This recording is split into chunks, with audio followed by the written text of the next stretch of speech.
ইংরেজিতে এমন কিছু শব্দ মাঝে মাঝে চোখে পড়ে যেগুলো দেখতে কেমন জানি একটু অন্যরকম লাগে, তাই না? এগুলো আসলে অন্য ভাষা থেকে নেয়া। শুনতে হয়তো কঠিন লাগে, কিন্তু বিশ্বাস করুন, এগুলোর আসল মানেটা জানলে মনে রাখাটা একদম সহজ হয়ে যায়। চলুন আজ আমরা সেই রহস্যটাই ভেদ করি আর দেখি কিভাবে এই শব্দগুলো মাথায় গেঁথে ফেলা যায়। আচ্ছা, ইংরেজি পড়তে গিয়ে কি কখনো এমন হয়েছে যে একটা শব্দ দেখে মনে হলো এটা কি আসলে ইংরেজি শব্দ? যদি এমনটা হয়ে থাকে তাহলে একদম চিন্তা করবেন না, কারণ আপনি একা নন। এই শব্দগুলো দেখলে প্রথম সবারই একটু খটকা লাগে। হ্যাঁ, আপনার ধারণাই একদম ঠিক। এগুলো আসলেই বিদেশি শব্দ। আর এগুলো মনে রাখার সবচেয়ে সেরা কৌশলটা কি জানেন? সেটা হলো এদের উৎসটা জেনে নেওয়া। মানে শব্দটা যে ভাষা থেকে এসেছে সেখানে এর আসল মানেটা কি ছিল। একবার শুধু ওই মূল অর্থটা ধরে ফেলতে পারলেই দেখবেন এখনকার ব্যবহারটা মনে রাখা কত সহজ হয়ে গেছে। তাহলে আর দেরি কেন, চলুন শুরু করা যাক। তো আমরা প্রথমে যে শব্দগুলো নিয়ে কথা বলবো সেগুলোর জন্ম হয়েছে ল্যাটিন ভাষাতে। ইংরেজি ভাষার অনেক ফর্মাল মানে আনুষ্ঠানিক, আইনি আর যুক্তিতর্কের শব্দ কিন্তু সরাসরি এই ল্যাটিন থেকেই নেওয়া হয়েছে। আমাদের লিস্টের প্রথম শব্দটা হল কুইড প্রো কো। ল্যাটিন ভাষায় এর আক্ষরিক মানে হল একটির জন্য আরেকটি। ইংরেজিতে যেমনটা আমরা বলি সামথিং ফর সামথিং, মানে একদম সহজ কথায় কোনো কিছুর বিনিময়ে অন্য কিছু দেওয়া বা পাওয়া। আর এই মূল আইডিয়াটা থেকেই কিন্তু এর আজকের ব্যবহারটা এসেছে, যার মানে দাঁড়ায় একটা ন্যায্য লেনদেন বা বিনিময়। উদাহরণগুলো দেখলেই ব্যাপারটা পরিষ্কার হয়ে যাবে। প্রথমটা দেখুন, একদম সহজ। একজন কুকি দিল, আরেকজন তার বদলে জুস দিল। এটা একটা সিম্পল লেনদেন। আর দ্বিতীয় উদাহরণটা একটু ফর্মাল, যেটা হয়তো পরীক্ষার কোনো লেখায় পেতে পারেন। রাজনৈতিক সুবিধার জন্য এক পক্ষ আরেক পক্ষকে ছাড় দিচ্ছে।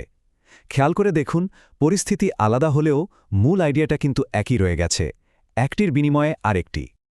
আচ্ছা, আমাদের পরের শব্দটা হল সিনে কোয়া নন।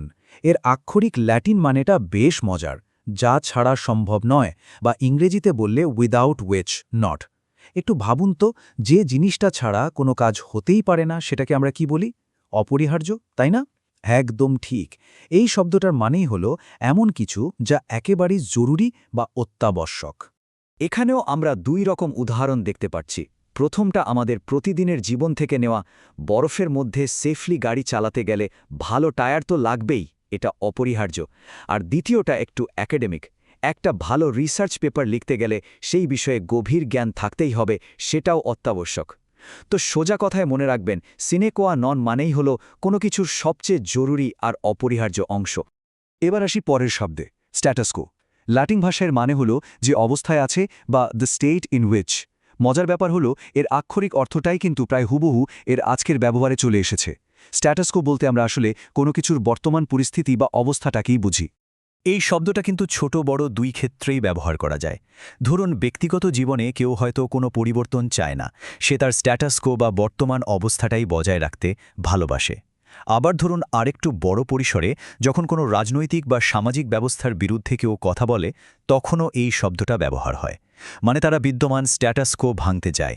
এই শব্দটা খুব সুন্দর, সুই জেনারিস। এর ল্যাটিন অর্থ হল নিজস্ব ধরনের বা অফ ওয়ান্স ওন কাইন্ড। মানেটা খেয়াল করুন, এমন একটা জিনিস যা এতটাই ইউনিক, এতটাই আলাদা যে সেটার সাথে আর কোনো কিছু তুলনাই করা যায় না। এটা যেন নিজেই নিজের একটা আলাদা ক্লাস বা ক্যাটাগরি। যেমন ধরুন একজন মিউজিশিয়ানের স্টাইলটা হতে পারে সুই জেনারিস, একদমই তার নিজস্ব, আগে কেউ এমনটা করেনি। আবার ধরুন আইনের ক্ষেত্রেও এটা ব্যবহার হয়। এমন একটা কেস আসলো যা এতটাই নতুন আর অদ্ভুত যে আগের কোনো আইন দিয়ে সেটার বিচার করা যাচ্ছে না, তখন সেটাকেও সুই জেনারিস বলা হয়। তাহলে আমরা যে চারটা ল্যাটিন শব্দ শিখলাম, আসুন তো ঝটপট একবার দেখে নিই। কুইড প্রো কো মানে হল বিনিময়, সিনে কোয়া নন মানে হল অপরিহার্য অংশ, স্ট্যাটাস কো মানে হল বর্তমান পরিস্থিতি, আর সুই জেনারিস মানে হল অনন্য বা ইউনিক। দেখলাম তো, প্রত্যেকটার আক্ষরিক অর্থটা জানলে এর আজকের ব্যবহার মনে রাখাটা কত সহজ হয়ে যায়। আচ্ছা, ল্যাটিন তো হলো, চলুন এবার আমরা পরের গ্রুপে যাই। এখানকার শব্দগুলো নেওয়া হয়েছে ফরাসি আর জার্মান ভাষা থেকে। এগুলো এমন কিছু বিশেষ ধারণা বা ফিলিংস বোঝাতে ব্যবহার হয় যেগুলোর জন্য ইংরেজিতে ঠিকঠাক কোনো শব্দ ছিল না।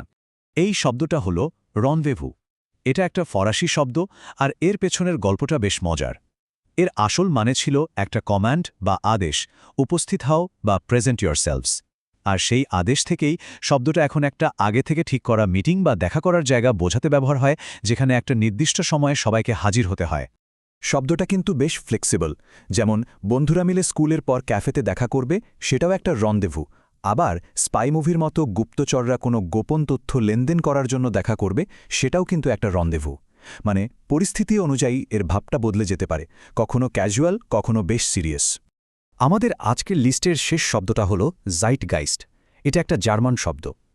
শব্দটাকে ভাঙলে দুটো অংশ পাওয়া যায়। জাইট, যার মানে হলো সময় বা টাইম, আর গাইস্ট, যার মানে হলো চেতনা বা স্পিরিট। তো দুটো মিলে কি দাঁড়ালো? যুগের চেতনা বা স্পিরিট অফ দ্য এজ। এটা কিন্তু খুব পাওয়ারফুল একটা আইডিয়া।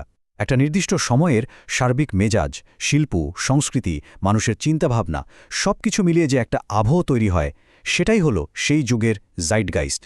যেমন ধরুন, আমরা যখন ৮০-র দশকের কথা ভাবি, তখন এক ধরনের মিউজিক বা ফ্যাশনের ছবে মাথায় আসে। ওটাই ছিল সেই দশকের জাইটগাইস্ট। আবার ধরুন, কোনো ঐতিহাসিক যখন একটা নির্দিষ্ট সময়কার শিল্প আর সাহিত্য নিয়ে গবেষণা করেন, তিনিও আসলে সেই যুগের জাইটগাইস্ট বোঝার চেষ্টা করেন। মানে এই একটা শব্দ দিয়েই একটা গোটা যুগের ছবিটা তুলে ধরা যায়। তো আমরা বেশ কিছু ইন্টারেস্টিং শব্দ তো শিখলাম, কিন্তু আসল প্রশ্নটা হলো, এগুলো শিখে লাভটা কি? বিশেষ করে যারা বিভিন্ন পরীক্ষার জন্য প্রস্তুতি নিচ্ছেন, তাদের জন্য এই শব্দগুলো জানাটা কেন এতটা জরুরি? দেখুন, এসএটি, জিআরই বা জিম্যাটের মতো বড় বড় পরীক্ষাগুলোর যে রিডিং প্যাসেজ থাকে, সেখানে প্রায় এই শব্দগুলো ব্যবহার করা হয়। আর এগুলো কিন্তু এমনি এমনি ব্যবহার করা হয় না। এগুলো সাধারণত কোনো জটিল আলোচনা বা যুক্তির ইঙ্গিত দেয়।